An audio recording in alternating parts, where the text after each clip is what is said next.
Chaque jour, je me lève sans courbature, sans médicaments et le cœur en paix. À 94 ans, je m'occupe de ma maison, je prépare mes repas, je m'occupe de mon jardin et je vis en toute indépendance. Mes amis me demandent constamment « Comment fais-tu » La réponse n'est pas compliquée. Juste 5 pratiques matinales simples que j'applique fidèlement depuis des décennies. Si vous écoutez ceci, il y a de fortes chances que vous souffriez de raideur matinale, d'épuisement ou de confusion mentale. Votre médecin vous a peut-être dit que c'est simplement dû à l'âge. Je suis là pour vous dire que c'est totalement faux. Vous n'êtes pas obligé d'accepter cette réalité. Aujourd'hui, je vous dévoile les 5 pratiques matinales qui m'ont permis non seulement de survivre, mais aussi de m'épanouir sans médicaments, sans routine complexe. Ce sont des habitudes que toute femme peut adopter dès demain. L'une d'elles a aidé ma voisine à retrouver sa stabilité et à abandonner son déambulateur. Une autre a complètement transformé la qualité de mon sommeil. La troisième a aiguisé ma clarté d'esprit au-delà de ce que j'avais connu depuis des années. Accordez-moi quelques instants aujourd'hui et je vous donnerai quelque chose d'inestimable en retour. Un regain d'espoir, une force intérieure et un plan d'action. Premièrement, le verre d'eau qui change la vie. Comment commencez-vous habituellement votre journée? Pendant des années, ma routine était identique à celle de la plupart des femmes de mon âge.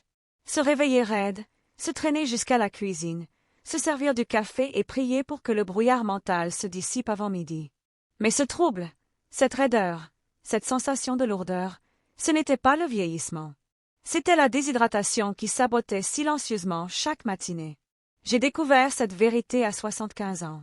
Cette année-là, j'ai eu des vertiges, des doigts enflés et des douleurs aux genoux avant même de me lever. Mon médecin a écarté cela comme normal à 70 ans, mais j'ai refusé d'accepter cette explication. À force de recherche et de questionnement, j'ai découvert quelque chose d'étonnant. Nous perdons près d'1 litre d'eau pendant la nuit par la respiration et l'évaporation cutanée. L'équivalent de 4 tasses. Pourtant, que prenons-nous généralement au réveil? Du café, qui, en réalité, nous déshydrate encore plus. C'est comme essayer de faire rouler une voiture sans huile. Des recherches menées à Johns Hopkins montrent que même une légère déshydratation chez les adultes de plus de 65 en réduit les fonctions cérébrales de plus de 25%. Elle augmente également l'inflammation, aggrave les douleurs articulaires et accélère le vieillissement cérébral. Cette découverte a tout changé. J'ai adopté une pratique simple qui ne m'a pas manqué depuis près de 20 ans. Voici ma routine exacte. Chaque soir avant de me coucher, je prépare un verre de 50 centilitres d'eau à température ambiante avec une pincée de sel marin naturel. Pas de sel de table ni d'additifs aromatisés, juste du sel riche en minéraux. Au réveil, avant le café, le petit déjeuner ou une conversation, je bois tout le contenu. Cette action de 30 secondes a transformé le déroulement de ma journée. En quelques jours, mes genoux bougeaient plus facilement, mes mains étaient moins gonflées et mes pensées étaient plus claires avant 8 heures. Pourquoi du sel? Votre corps a besoin d'électrolytes pour l'absorption cellulaire de l'eau. Cette petite quantité de sel aide les cellules à utiliser efficacement l'hydratation, rétablissant ainsi plus rapidement l'équilibre grâce à l'absorption osmotique, essentielle après 8 heures de jeûne et de perte de liquide. Pour ceux qui n'aiment pas l'eau plate dès le matin, j'y ajoute de temps en temps un peu de jus de citron. Pas de sucre, de miel ni de jus. Les ajouts sucrés déclenchent des réponses insuliniques qui perturbent la réinitialisation métabolique. Mon amie Rose, 82 ans, qui habite dans le même quartier, souffrait de maux de tête quotidiens et de vertiges occasionnels. Son médecin lui a prescrit des médicaments pour la tension artérielle, mais rien n'y faisait. Quand je lui ai parlé de ses pratiques de l'eau, elle a ri. C'est trop simple pour fonctionner, mais elle a essayé. 3 jours plus tard, ses maux de tête ont disparu. Une semaine plus tard, elle m'a appelé, enthousiaste. Je me suis levée ce matin sans m'accrocher au mur. Ce n'est pas de la magie. C'est biologique. Notre corps a soif au réveil. Et lorsque nous ignorons ce besoin, il réagit par la fatigue, la douleur et la confusion. Vous méritez des matins pleins d'énergie. Vous méritez la clarté d'esprit. Commencez demain avec un verre d'eau et une pincée de sel. Ce soir avant de vous coucher, remplissez votre verre. Placez-le à côté de votre lit. Embellissez-le. Ajoutez du citron si vous le souhaitez. Le matin, avant toute autre chose, buvez abondamment. C'est un geste d'amour pour votre corps, et il vous le rendra. Deuxièmement, la lumière du matin. Le bouton de réinitialisation de la nature. Vous souvenez-vous de l'époque où les matins étaient frais? Quand la lumière du soleil à travers vos rideaux vous donnait envie de profiter de la journée. Je m'en souviens. Et je me souviens quand ce sentiment s'est estompé. À 70 ans, malgré mes mêmes horaires de sommeil, couché à 22 heures et levé à 6 heures, j'ai commencé à me réveiller épuisé. Je m'asseyais avec mon café, avec l'impression de regarder le monde se réveiller sans moi. Puis ma petite fille m'a posé une question qui a changé ma vie. « Grand-mère, pourquoi ne t'assois-tu plus sur le porche le matin ?» Ça m'a profondément touchée. J'appréciais ce moment. La lumière, le calme, les oiseaux. J'avais arrêté de sortir dès le matin. Trop occupée, trop fatiguée, trop distraite.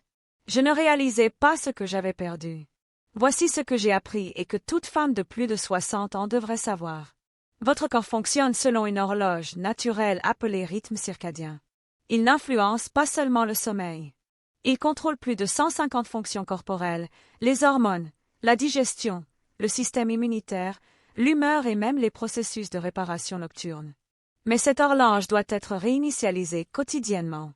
Et ce réarmement, c'est la lumière du soleil. Pas les lumières intérieures, pas les lampes, mais la vraie lumière matinale extérieure. Des études menées à Stanford et à l'Université du Colorado montrent que 10 à 15 minutes de soleil matinal augmentent la sérotonine, la substance chimique du bien-être, de plus de 40%. Cette même lumière signale à votre cerveau d'arrêter de produire de la mélatonine, vous aidant à vous réveiller naturellement et à mieux dormir le soir. La sérotonine n'a pas seulement un effet sur le sommeil. Elle influence l'humeur, l'appétit, la digestion et notre lien avec les autres. À 77 ans, déprimée et en manque de cette sensation d'éveil, je reprends ma pratique matinale sur ma véranda. Voici ce que je fais et ce que j'espère que vous essayerez. Chaque matin, dans les 30 minutes qui suivent mon réveil, je sors. Parfois avec du thé, parfois juste pour respirer.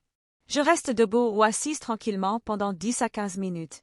Pas de lunettes de soleil, pas de lunettes classiques si possible, et je laisse la lumière pénétrer dans mes yeux. C'est crucial. La lumière doit pénétrer par les yeux, pas seulement toucher la peau. Des récepteurs rétiniens spécifiques signalent au cerveau de réinitialiser son horloge interne. Sans ce signal, le corps reste en sommeil toute la journée. C'est pourquoi les lumières artificielles et les fenêtres intérieures ne fonctionnent pas de la même manière. Même par temps nuageux, la lumière extérieure est suffisante. Par temps froid, je m'emmitoufle et je sors quand même. Je l'ai même fait sous la pluie, sous ma véranda, juste pour avoir cette lumière. Ma chère amie Hélène, 81 ans, souffrait d'insomnie depuis des années. Elle a essayé la mélatonine, l'excitation, et même des médicaments sur ordonnance. Rien n'a vraiment fonctionné. Après que je lui ai parlé de mon habitude de prendre le soleil, elle a ri. Rester sur la véranda ne me permettra pas de dormir. Mais elle a essayé pendant une semaine. Ce vendredi-là, elle m'a appelée, stupéfaite. Je me suis endormie à 9h30 et ne me suis réveillée qu'à 6h. Je n'avais pas fait ça depuis 10 ans. Maintenant, elle prend son café dehors chaque matin et dit que c'est son moment préféré de la journée. On nous a dit de rester occupés, productifs, à l'intérieur. Mais notre corps est plus sage. Il a besoin du rythme de la nature. Et on n'est jamais trop vieux pour se reconnecter. Demain, ouvre cette porte. Sors quelques minutes. Laisse la lumière du soleil caresser ton visage. Laisse tes yeux s'imprégner du matin. Ce n'est pas seulement la lumière, c'est la vie. Écoute attentivement et tu entendras peut-être ton corps murmurer « Merci ». 3. 4 minutes pour retrouver la vivacité d'esprit. Laissez-moi vous poser une question sincère. Êtes-vous déjà entré dans une pièce en oubliant votre bout? Ou restez devant le réfrigérateur à vous demander ce que vous cherchiez? Moi, oui. Et quand cela s'est produit fréquemment au début, cela m'a terrifiée. En tant que femme, nous transportons tellement de choses mentalement. Noms, dates, souvenirs, tâches. Quand ces petits écarts s'accumulent, on a l'impression que quelque chose de précieux disparaît. Mais voilà la vérité, votre cerveau n'est pas en panne, il est juste sous-utilisé, de la mauvaise façon au mauvais moment. Ce que j'ai découvert à la fin de la soixantaine m'a épargné des années d'inquiétude, en ne prenant que 4 minutes chaque matin. Juste après le réveil, votre cerveau est dans un état unique que les scientifiques appellent plastique. Il est plus ouvert à la formation de nouvelles connexions. Vous avez des niveaux élevés de BDNF, un engrais cérébral naturel qui aide les neurones à se développer, à se connecter et à se réparer. Cette fenêtre d'opportunité cérébrale est brève le matin. Si vous la manquez, elle se ferme. Utilisez-la à bon escient. Vous pouvez renforcer votre mémoire, votre clarté d'esprit et vous protéger contre le déclin à long terme. Que font la plupart des gens en premier? Faire défiler leur téléphone, regarder les informations, s'asseoir en silence avec leurs inquiétudes. Mais que diriez-vous d'accorder à votre cerveau 4 minutes d'engagement intentionnel et joyeux? J'appelle ça mon optimisation mentale matinale. Je m'entraîne quotidiennement depuis mes 70 ans. 1 minute. Résolvez des calculs simples. Par exemple, 23 plus 18 ou 5 astérisque 6. Simplifiez-vous la tâche, mais ne la faites pas de manière automatique. Cela renforce les voies de la mémoire. 1 minute. Apprenez 4 nouveaux mots dans des livres, des calendriers ou des listes. Dites-les à voix haute. Utilisez-en un dans une phrase. Cela renforce votre centre du langage. 1 minute. Visualisez votre journée. Imaginez-vous traverser la matinée calmement, avec force et joie. Visualisez la réussite. Cela stimule les fonctions cérébrales exécutives et la résilience émotionnelle. 4 minutes au total. Pourtant, l'impact est remarquable. J'oubliais les noms à l'église. Maintenant, je me souviens des gens d'autrefois. Avant, je cherchais mes mots à tâtons. Maintenant, je me sens clair et confiant. Avant, j'étais incertaine quant aux jours à venir. Maintenant, je les aborde avec détermination. Mon amie Margaret, 88 ans, en convalescence après une prothèse de hanche, a conservé cette pratique même lorsque la kinésithérapie était impossible. Son médecin a dit que sa récupération mentale était exceptionnellement forte pour son âge. C'est efficace parce que c'est simple, doux et constant. Pas besoin d'application, de puzzle ou d'abonnement coûteux. Juste un bloc-notes, un coin calme et 4 minutes d'attention bienveillante à votre organe le plus puissant. Je tiens un petit journal près de ma chaise de petit déjeuner, mon jardin cérébral matinal. Chaque jour, je plante quelque chose de nouveau, et avec le temps, cela s'épanouit en clarté, confiance et joie. Demain, prenez ces 4 minutes avant le bruit, les corvées ou les exigences du monde. Offrez quelque chose à votre esprit. Vous ne perdez pas la mémoire. Vous la récupérez minute après minute. 4. La grâce en mouvement. Un mouvement matinal doux. Voici un secret. Ce n'est pas la jeunesse qui maintient l'indépendance. C'est la mobilité. La capacité à se lever de sa chaise sans douleur. Se baisser sans crainte. Marcher avec assurance dans la cuisine et le jardin. Tout le monde après 80 ans n'y arrive pas, mais vous, oui. Cela commence par la façon dont vous bougez pendant vos 30 premières minutes d'éveil. Je croyais que les étirements étaient le meilleur moyen de réveiller le corps. J'avais un vieux magnétoscope avec des postures de yoga des années 90.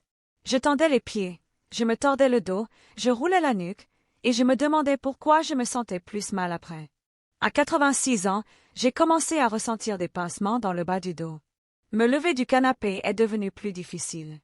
Un matin, j'ai perdu l'équilibre en enfilant des chaussettes. Ça m'a fait peur. J'ai consulté une kinésithérapeute spécialisée dans les femmes âgées. Ce qu'elle m'a dit a tout changé. Les étirements pratiqués à 40 ans ne sont plus efficaces. Au contraire, ils peuvent même être nocifs. Voici pourquoi. Avec l'âge, les articulations se déshydratent, les tissus conjonctifs perdent de leur souplesse et la colonne vertébrale devient plus sensible à la pression et aux torsions. Ce qui fonctionnait il y a des décennies peut aujourd'hui provoquer de petites déchirures, des inflammations et de l'instabilité. Mais le mouvement reste essentiel. Il suffit de bouger plus intelligemment, avec détermination, en douceur et en respectant notre biologie. Je suis maintenant ma séquence de mobilité intérieure, extérieure qui ne dure que 7 minutes. C'est pourquoi je peux encore jardiner, m'agenouiller pour prier et monter le linge. Première étape, cercle d'épaule, 30 secondes. Asseyez-vous bien droit sur une chaise solide, les bras le long du corps. Faites de petits cercles vers l'avant, 15 secondes, puis vers l'arrière, 15 secondes. Cela améliore la circulation sanguine dans le haut du corps et réchauffe les articulations raides des épaules. Deuxième étape, marche assise, 1 minute. Restez assis. Levez un genou, puis l'autre comme une marche douce. Allez-y lentement. Respirez profondément. Cela active votre ceinture abdominale et améliore la circulation sanguine dans les hanches et les jambes. Troisième étape, expansion thoracique dans l'embrasure d'une porte, 30 secondes. Tenez-vous debout dans l'embrasure d'une porte, les mains de chaque côté à hauteur des épaules. Penchez-vous doucement en avant jusqu'à sentir un étirement de la poitrine. Maintenez la position 30 secondes. Cela aide à défaire la posture arrondie due à des années de soins ou de courbure. Quatrième étape, squat avec appui, 1 minute. Tenez-vous debout devant un comptoir ou le dossier d'une chaise solide en maintenant légèrement la position. Fléchissez légèrement les genoux, mais sans gêne. Puis revenez en position debout. Répétez lentement. Cela renforce les cuisses et les fessiers, les muscles les plus puissants du corps et essentiels à l'indépendance. Étape 5, cercle de cheville assis, 1 minute par pied. Asseyez-vous à nouveau. Levez un pied et faites des cercles lents avec la cheville dans le sens des aiguilles d'une montre pendant 30 secondes, puis dans le sens inverse. Répétez avec l'autre pied. Ces petits mouvements améliorent l'équilibre et la circulation sanguine, contribuant ainsi à prévenir les chutes. 7 minutes douces. Pas de sol, pas de tapis, pas de douleur. Résultat, mes articulations ne me font plus mal au réveil. Je peux porter les courses, soulever mes petits-enfants et me déplacer en toute confiance. Plus important encore, je me sens bien dans mon corps. Mon amie Beverly, 87 ans, utilisait un déambulateur, surtout le matin. Elle pensait que c'était sa nouvelle normalité. Après seulement 2 semaines de cette séquence de mobilité, elle n'avait plus besoin de son déambulateur à la maison. J'ai l'impression que mon corps s'est enfin réveillé. Elle a dit, « Tu n'as pas besoin d'accepter la raideur comme une fatalité.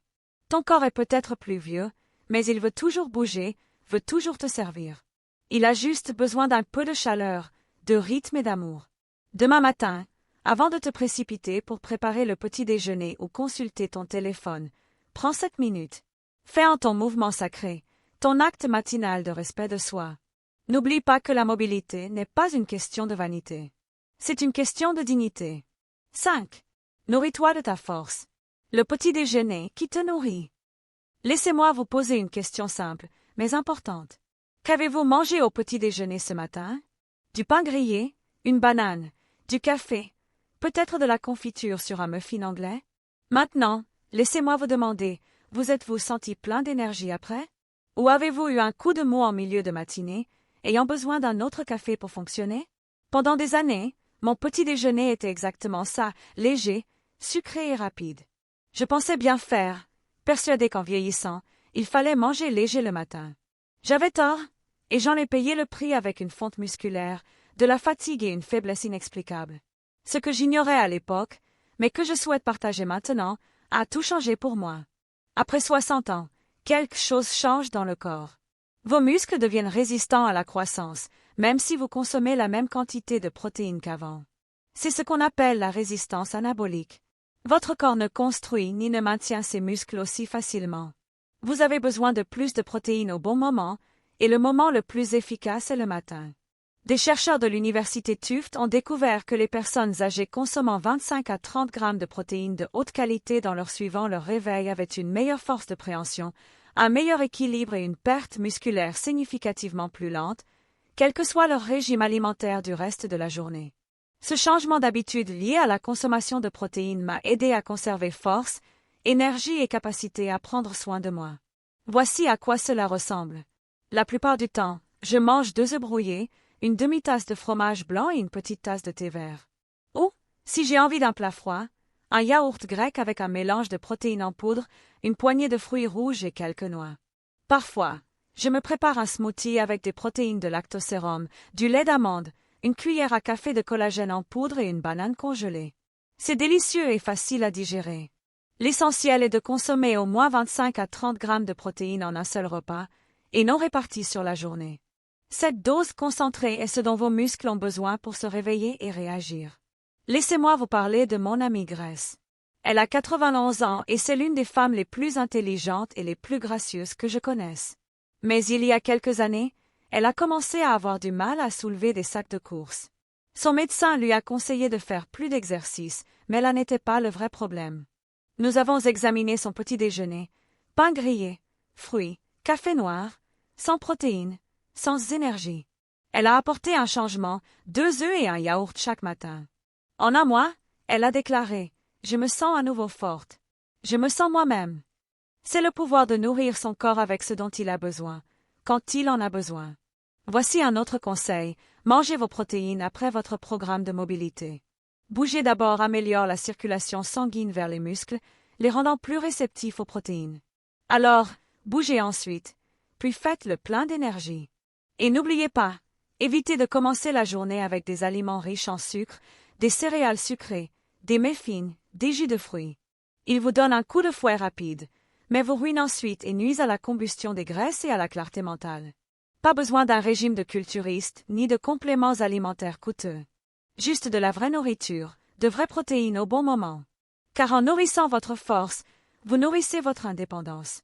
Vous nourrissez votre capacité à vous lever de chaise, à atteindre les étagères supérieures, à porter vos petits-enfants, à affronter le monde avec la tête haute et stable. Cela vaut bien plus que n'importe quel chiffre sur une balance. Demain matin, avant de siroter un café ou de manger du pain grillé, demandez-vous, est-ce que je nourris ma force ou juste une habitude? Vos muscles sont toujours à l'écoute. Donnez-leur ce dont ils ont besoin. Et voilà! 5 pratiques simples, un verre d'eau, quelques minutes à la lumière du matin, un petit déjeuner qui nourrit votre esprit, des mouvements doux qui respectent votre corps et un petit déjeuner qui nourrit votre force. Pas de prescription, pas de gadget, juste de petits choix puissants faits chaque matin. J'ai 94 ans aujourd'hui. Je balaie toujours mon Porsche, j'écris dans mon journal, je ris aux éclats avec mes arrière-petits-enfants. Je crois au plus profond de moi que l'on peut aussi se sentir forte à nouveau. Non pas en changeant tout, mais en changeant ses matins. Votre corps est toujours à l'écoute. Votre esprit est toujours en pleine forme. Votre vie vaut toujours la peine d'être vécue avec énergie, clarté et grâce. Quelle habitude allez-vous essayer en premier demain matin? Laissez un commentaire ci-dessous et faites-le savoir à la communauté Lively Years. Je lis chacun d'entre eux. Et si vous connaissez une sœur, une amie ou une voisine qui a besoin de ce message, partagez-le avec elle. On n'est jamais trop vieux pour grandir, ni trop tard pour se sentir mieux. Abonnez-vous à Lively Years si ce n'est pas déjà fait. La semaine prochaine, je partagerai les habitudes du soir qui m'aident à m'endormir naturellement sans aucun somnifère. D'ici là, que vos matins soient doux, vos pas assurés et votre cœur léger. Avec tout mon amour, n'hésitez pas à vous abonner aux vidéos. Merci.